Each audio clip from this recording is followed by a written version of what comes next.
or whatever it takes, by any means necessary. Failure is not an option kind of grind. So we're talking about Madam C.J. Walker. And I love this part, how she autographed her books with warmest wishes and in celebration of all of our amazing ancestors.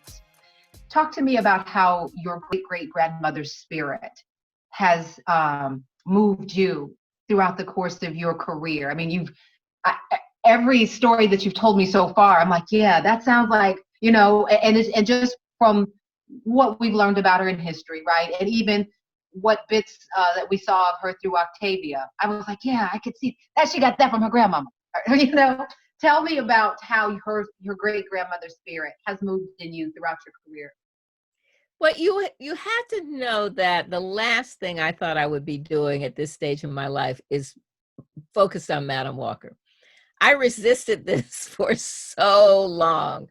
I first discovered Madam Walker and A'Lelia Walker in my grandmother's dresser drawer when I was 3 years old. My mother was vice president of the Madam C.J. Walker Manufacturing Company when I was growing up, but I wanted to be a journalist, and I had no idea that I would be the one who would end up telling their stories.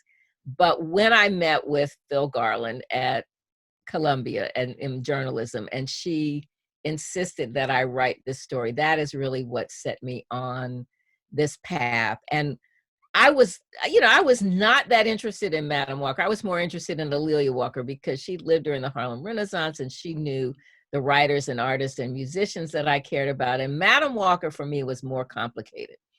At that point in the late 1960s, early 1970s, when I wanted an afro, all people thought they knew about Madam Walker was that she invented the hot comb.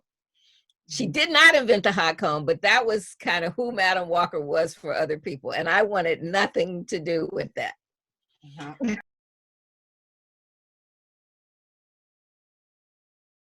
But as I began to do research about her, when I was in college, I was in the library, in the stacks, the back in the stacks with the old books in Harvard's Widener Library, and I came across The Crisis. W.E.B. Du Bois, the editor, who was the editor of The Crisis, was my Black intellectual hero.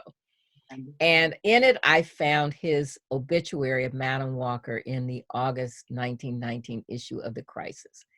And he was very complimentary of her. She was a pioneer. She changed people's perceptions, et cetera, et cetera. And so that planted a seed. And I thought, well, if my intellectual hero sees something in her, maybe I need to re-examine her. Mm-hmm. Fast forward, I continued to do the research, and I discovered that not only did Madam Walker not invent the hot comb, which I was very happy to discover, but she was an entrepreneur who employed thousands of women, created generational wealth, and was a political activist, was an anti-lynching activist, was spied upon by a Black spy in the War Department during World War I because she was so outspoken about lynching and the rights of Black soldiers that she and Ida B. Wells were labeled Negro subversives. So it was that discovery of a woman who was an entrepreneur, who was a philanthropist, who was a patron of the arts, a political activist, that made me really want to tell her story. Understood. Negro subversive. Yes. Amen. Amen. Thank you. Ashe.